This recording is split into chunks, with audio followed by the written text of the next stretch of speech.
Halo semuanya, kembali lagi bersama saya di channel Imanime, sebuah channel yang akan membahas semua hal-hal unik tentang Provinsi Sulawesi Selatan dan masih banyak lagi. Di video kali ini, kita akan membahas tentang salah satu kisah mistis yang ada di Gunung Bawah Karaeng, Sulawesi Selatan.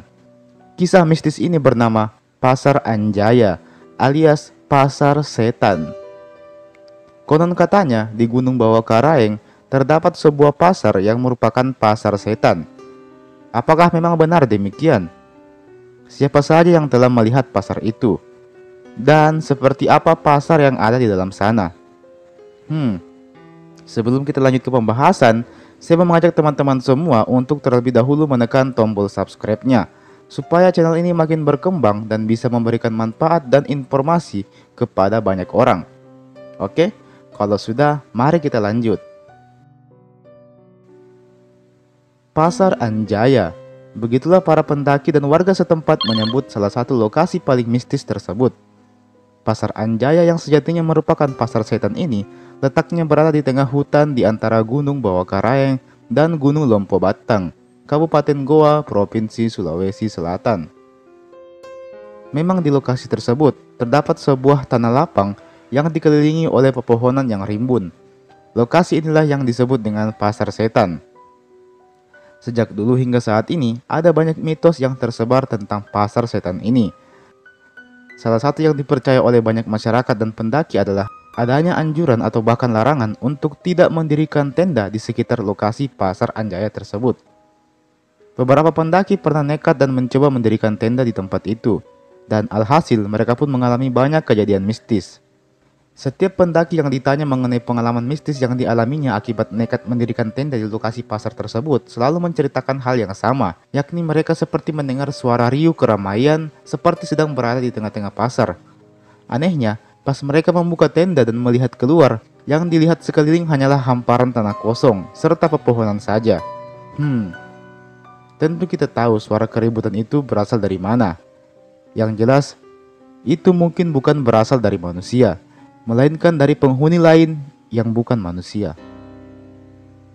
Dalam kasus yang lebih parah, kita tidak hanya akan mendengar suara-suara riuh seperti di pasar saja, melainkan bisa saja kita diseret langsung ke alam gaib dan kita akan melihat secara langsung seperti apa pasar setan tersebut. Menurut kesaksian seorang pendaki, dia mengakui pernah tersesat di sekitar lokasi pasar setan tersebut. Alhasil oleh temannya dia dinyatakan hilang. Dicari kesana kemari pun dia tak kunjung ditemukan. Banyak orang berpendapat bahwa pendaki itu telah diseret masuk ke dalam alam gaib dan sebenarnya berada tidak begitu jauh dari lokasi pencarian. Hanya saja dia telah berada di alam yang berbeda. Beberapa jam kemudian, dia akhirnya ditemukan dan benar saja dia ditemukan tidak begitu jauh dari lokasi pencarian. Seharusnya dengan dia berada di dekat situ sudah gampang menemukannya. Namun, lagi-lagi ini bukan tentang manusia, melainkan campur tangan makhluk halus. Ketika pendaki tersebut ditemukan dan ditanya dia dibawa kemana, dengan anehnya dia mengatakan bahwa dirinya sendiri tidak tahu dia dibawa kemana. Sangat membingungkan. Usut punya usut, kabarnya pendaki tersebut memang telah melanggar beberapa anjuran atau etika saat sedang mendaki gunung. Kabarnya dia tidak mempercayai keberadaan pasar hantu tersebut. Terlebih lagi dia berbicara seperti itu dengan nada yang sombong, sehingga mungkin makhluk halus yang berada di sekitar tempat itu pun menjadi marah. Terlebih lagi dia memakai baju berwarna merah. Sejatinya memang di Gunung Bawah Karaeng sendiri apabila kita akan mendaki maka kita dilarang memakai baju berwarna merah di sana. Nah, seperti itulah tadi kisahnya. Sebenarnya ada banyak mitos mengenai makhluk halus di Gunung Bawah Karaeng ini. Hanya saja akan saya pisah ke dalam 2 atau 3 video untuk membahas satu persatu mitos dan legenda yang ada di Gunung Bawah Karaeng tersebut. Dan berbicara mengenai pasar setan sendiri, saya sendiri tak begitu heran apabila di gunung atau di gedung-gedung tua tak berpenghuni terdapat yang namanya pasar setan.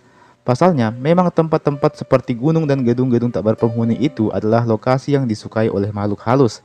Selain karena jarang ada manusia yang lewat, juga karena tempatnya ditutupi oleh banyak pepohonan. Jadi sebenarnya makhluk halus itu memang punya beberapa budaya yang sama dengan manusia. Kita punya pasar di sini, mereka pun juga punya pasar mereka. Hanya saja Kita tidak tahu apa yang mereka lakukan di pasar mereka, apa yang mereka jual, dan apakah memang ada hantu yang berprofesi sebagai penjual. Lagian, memangnya di sana ada mata uangnya juga? Membingungkan. Bisa jadi yang dimaksud pasar itu hanya sekedar tempat berkumpulnya para hantu tadi. Mereka tidak bertransaksi jual beli, tapi hanya sekedar bermain atau mungkin menyusun rencana untuk menakut-nakuti para manusia. Apapun itu, kalau kalian hendak mendaki gunung apapun itu, kalian hendaknya berhati-hati. Selain menyiapkan bekal berupa makanan dan juga peralatan P3K, kalian juga harus kuat mental dan iman. Usahakan banyak berdoa ketika sedang mendaki. Selalulah mengingat Tuhan agar kalian tidak dibuat tersesat dan diseret oleh makhluk halus. Dan sebaiknya sopanlah ketika sedang mendaki gunung. Karena di gunung bukan hanya ada manusia dan alam saja, ada makhluk lain yang tak kasat mata yang juga mendiami daerah tersebut. Oke, saya rasa cukup sekian dulu video kita pada kesempatan kali ini. Jangan lupa untuk like ini video, share juga ini video ke teman-teman yang lain, dan jangan lupa juga untuk komen di kolom komentar di bawah. Apakah cerita ini seram atau tidak? Apakah ada mitos lain di Gunung Bawah Karaeng yang kalian ketahui? Atau kalian mungkin punya cerita-cerita hantu yang lainnya? Silahkan bercerita di kolom komentar di bawah. Mari kita berdiskusi di bawah. Oke, terima kasih telah menonton video ini. Jangan lupa subscribe juga tentunya, dan sampai jumpa di video berikutnya.